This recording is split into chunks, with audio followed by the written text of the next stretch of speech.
नमस्कार दोस्तों, मैं हूं दिनेश के वोरा। स्वागत है आपका संडे स्पेशल में। संडे स्पेशल का मतलब है कि हम आपके सामने होते हैं सिद्धांत सहगल जी के साथ। हफ्ते का वो एक कार्यक्रम जिसका आप बेसब्री से इंतजार करते हैं, और ये प्रोग्राम बहुत कुछ अपने आप के अंदर समेट कर लाता है। बहुत कुछ जो घटने वाला है, बहुत कुछ जो घट रहा है, और क्या होने की संभावनाएं हैं, भविष्य के गर्भ में क्या लिखा है। बातचीत करने के लिए हमारे साथ हमारे परम मित्र सिद्धांत सहगल जी। सर, बहुत बहुत स्वागत है आपका, बहुत बहुत स्वागत है। नमस्कार सर, नमस्कार। हमारे दर्शक जो कि सिद्धांत सहगल जी के बड़े फैन हैं और इंतजार तो करते ही हैं, और कई बार फरमाइशें भी लिखते हैं, कई बार कुछ क्वेश्चंस भी लिखकर भेजते हैं। और जो भी उनसे संपर्क करना चाहें तो नीचे हमेशा की तरह हम डिस्क्रिप्शन में उनका फ़ोन नंबर भी देते हैं, लेकिन फिर आपसे इल्तिजा भी करते हैं कि डायरेक्टली कॉल मत कीजिएगा, पहले मैसेज कीजिएगा। हमें दूसरों की जो प्राइवेसी है उसका भी सम्मान करना ज़रूरी होता है। सिद्धांत जी, राजनीति की परिस्थितियां लगातार बदल रही हैं, लेकिन जहां मोदी जी की कुंडली है या बाकी नेताओं की कुंडली है, लेकिन एक कुंडली हमारे देश की भी होती है।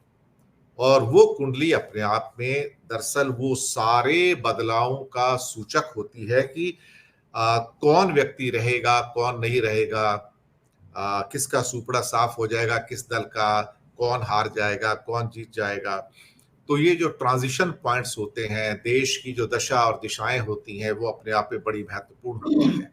तो आज हम सबसे पहला बिना देरी किए पहला प्रश्न ये लेकर चलेंगे कि भारत की कुंडली, आफ्टर ऑल 1947 के बाद हम 2024 में है, ऑलमोस्ट हमारे 77 साल हो गए।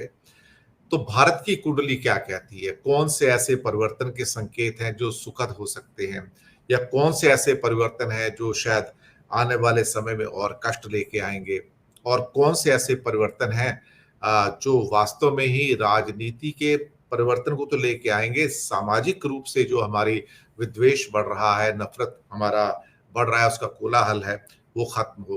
तो भारत की कुंडली क्या कहती है, और साथ में जो हमारे राजनेता हैं उनके साथ उनका कितना मेल मिलाप है? सिद्धांत जी। जी सर, भारतवर्ष की कुंडली 1947 रात 12:01 की हम लेते हैं, और हमारे पास दूसरा कोई चारा भी नहीं है। तर्क की खातिर कई लोग कह सकते हैं कि भारतवर्ष की कुंडली कैसे बन सकती है, भारतवर्ष कोई आज से तो नहीं। लेकिन यहाँ तकनीकी तौर पे ऐसा बोलने वाले व्यक्ति जो हैं गलत है।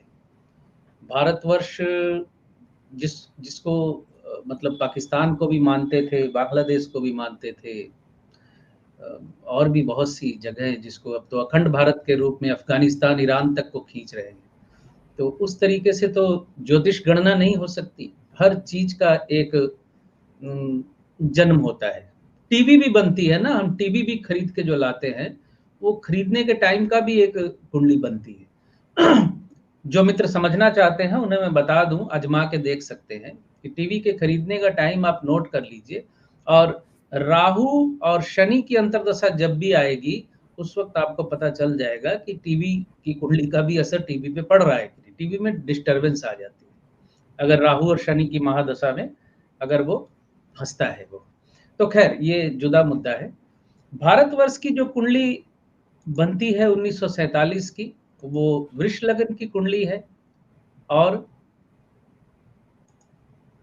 कर्क राशि की कुंडली है।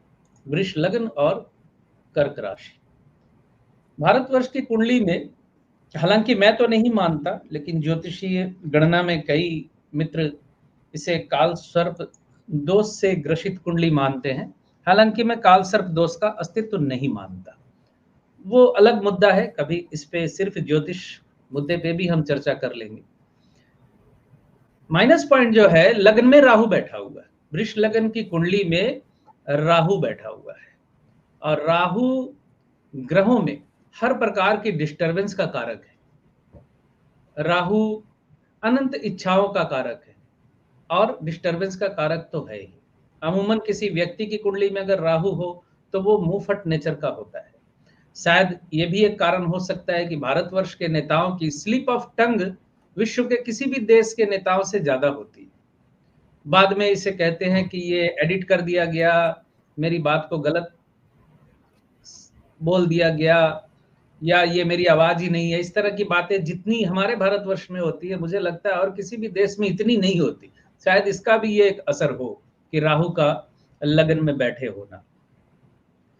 सप्तम में केतु बैठा हुआ है। सप्तम भाव अपने अलावा सबको माना जाता है, तो जो भी अपोजिशन रहे और अपने देश के अलावा दूसरे देश को अगर हम थोड़ी देर के लिए सप्तम से अगर मान लें पार्टनर के तौर पे, तो वहां केतु बैठकर उसे भी बिगाड़ता है। हम इतिहास देख सकते हैं 77 साल का उठाकर कि पड़ोसी देशों से भारतवर्ष का हमेशा कोई ना कोई टकराव बना रहा।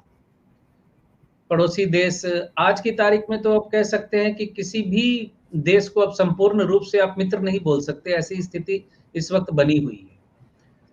और कुंडली में मंगल दूसरे स्थान पे जो वाणी को कटु बना रहा है, और सूर्य तीसरे स्थान पे, चंद्रमा भी वहां बैठा हुआ है जहां से हम पड़ोसी का विचार करते हैं।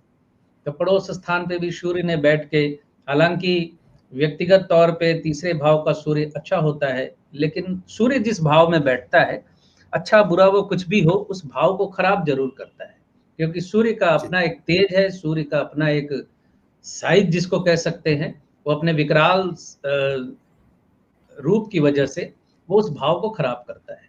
उदाहरण के लिए सप्तम में सूर्य हो तो दाम्पत्य जीवन जला हुआ रहता है ज्यादातर। दूसरे ग्रहों की कुंडलियों, दूसरे ग्रहों की अगर स्थिति अच्छी ना हो तो तीसरा भाव भी डिस्टर्ब है यहाँ।